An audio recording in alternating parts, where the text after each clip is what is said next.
things I've heard from people, and I think you're the best person to just enlighten us on this, as a fitness enthusiast, and also with your major in biotechnology.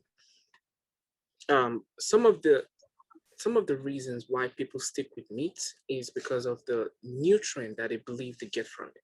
Some say the potassium and the calcium, that you don't get the equivalent of that from eating plants.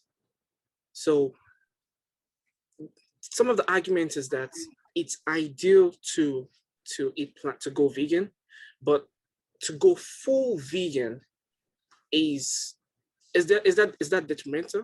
Could that be detrimental? Or I don't think it's detrimental, Mhm. but I definitely think it's a challenge. Like, you really have to know what you're doing. Like you said, you get certain, vitamins, nutrients Mhm. from meat, but also people understand that a lot of animals, where do they get their vitamins and nutrients from? Like, it's from the food that they eat, Mhm. and then basically you eat the meat, so you get the nutrients that they had, but Mhm.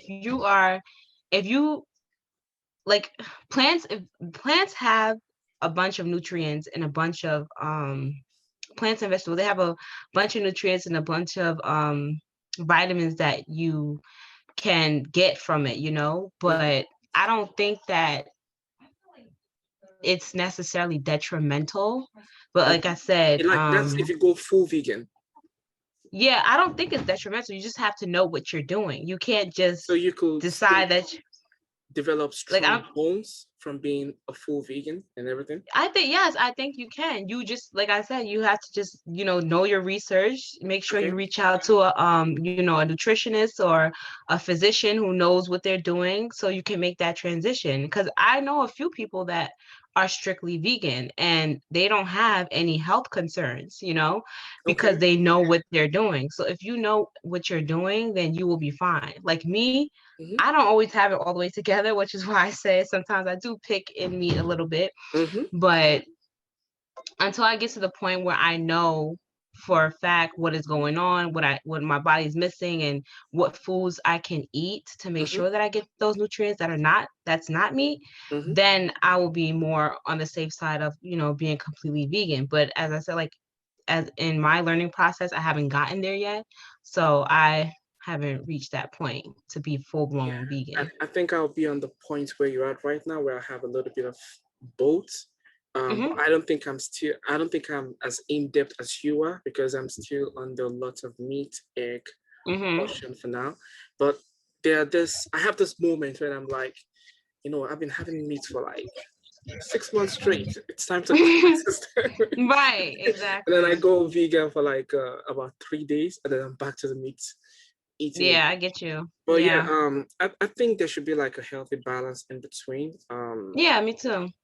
and just find ways, like you said, do your research, reach out to an eligible nutritionist that can help you with it. Because I also think we have, different body system. So what works for this Mhm. person might not work for the next person. So you got Exactly. to do your own research, and you got to reach out to a nutritionist, like you said. So, what do you think about? Okay, first, how long have you been on this journey? I would say starting in about 2018. Okay. 2018. Okay.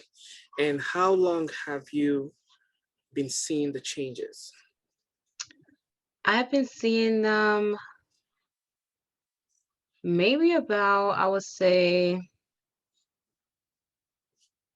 2020 is when I saw real change. Because I Okay. feel like 2018, 2019, I was still doing a lot of research, figuring out what worked for me and stuff. And then I feel like in 2020, that's when I knew what I liked, what works best for me. And that's when I saw the most changes in my body, the way I feel, working out. It's been very good to me working out.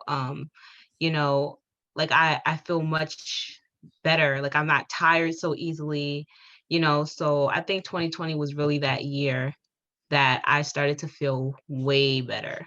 Or maybe the end of 2019 to 2020. Yeah.